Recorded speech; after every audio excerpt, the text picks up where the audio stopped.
வணக்கம். இன்றைக்கி நம்ம பார்க்க போகிற college doctor Mahalingam college of engineering and technology, counselling code 2706.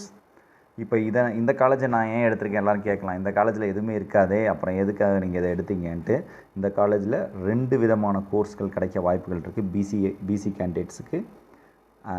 ஒன்று வந்து ஆட்டோமொபைல் இன்ஜினியரிங் 121க்கு முடிஞ்சிருக்கு. கண்டிப்பாக 8 மார்க் ஏறினாலும் ஒரு 130-35 எடுத்திங்கன்னா நீங்கள் ஆட்டோமொபைல் இன்ஜினியரிங் நீங்கள் மகாலிங்கத்தில் எடுத்துக்கலாம். அதே மாதிரி ஆட்டோமொபைல் இன்ஜினியரிங்கிறப்ப நீங்கள் ஒன்றும் பயப்பட வேணாம். It is related to mechanical தான். மெக்கானிக்கல் மாதிரியே தான் இருக்கும் அதோடைய சப்ஜெக்ட்ஸ்லேருந்து எல்லாமே.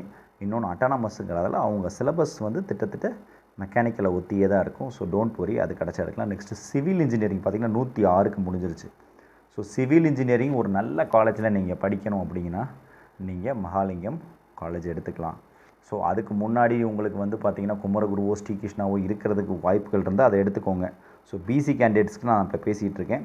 ஓசிக்கும் கிடைக்கும். அதே மாதிரி ஆட்டோமொபைல் ஓசி கிடைக்கிறது கஷ்டம். ஏன்னா 138க்கு முடிஞ்சிருக்கு, அதனால் அது கஷ்டம். Next coming to the point, மற்ற கோர்ஸ் எல்லாமே இட் இஸ் வெரி டிஃபிகல்ட். எம்பிசிக்கு தேர் இஸ் அ சான்ஸ். எம்பிசிக்கு என்ன ஒரு சான்ஸ் இருக்குன்னா ஆட்டோமொபைல் கிடைக்கும், சிவில் கிடைக்கும், ப்ளஸ் வந்து என்ன ஒரு ஆப்ஷன் இருக்குது அவங்களுக்கு அப்படின்னா மெக்கானிக்கலும் கிடைக்கிறதுக்கான வாய்ப்புகள் இருக்குது. மெக்கானிக்கல் வந்து அவங்களுக்கு ஒரு 129 போன வருஷம் முடிஞ்சிருக்கு. ஸோ மெக்கானிக்கலும் வந்து கிடைக்கக்கூடிய வாய்ப்புகள் இருக்குது. அதே டைமில் எம்பிசியில் இன்னொரு அட்வான்டேஜ் இருக்குது. எலக்ட்ரிக்கல் வந்து 136.5க்கு முடிஞ்சிருக்கு. பட் சொல்ல முடியாது, நமக்கு ஒரு 5 மார்க் தான் வித்தியாசம் இருக்குது. அதனால் அது கிடைக்காமல் போகலாம். அதே மாதிரி எலக்ட்ரானிக்ஸ் அண்ட் கம்யூனிகேஷனில் ஒரு புது course electronics engineering VLSI design and டெக்னாலஜியில் எம்பிசிக்கு 133க்கு தான் முடிஞ்சிருக்கு. 8 மார்க் ஏறினாலும் கண்டிப்பாக 2 to 3 சீட்ஸ் கிடைக்கும் எம்பிசிக்கு. ஸோ அதனால் எம்பிசி இருக்கிறவங்க you can have a choice of EV, அதாவது electronics engineering VLSI design and technology வச்சுக்கலாம். நெக்ஸ்ட்டு மெக்கானிக்கல் வச்சுக்கலாம். நெக்ஸ்ட்டு நீங்கள் ஆட்டோமொபைல் அண்ட் சிவில் வச்சுக்கலாம்.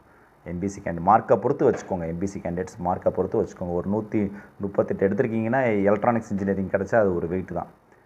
PC candidates automobile and civil you can have, அது 2 மட்டும்தான் கிடைக்கும். Okay, SC ST no issues, you can get all the courses. So அதனால் வந்து மகாலிங்கம் காலேஜை உங்கள் சாய்ஸில் வச்சுக்கிறது முழுக்க உங்களோட விருப்பம். நான் சிவில் அதுக்கப்புறமா வந்து ஆட்டோமொபைல் கோர்ஸ் எடுத்துக்கிறேன் அப்படின்றவங்க நீங்கள் தாராளமாக டாக்டர் மகாலிங்கம் வச்சுக்கலாம். தேங்க்யூ.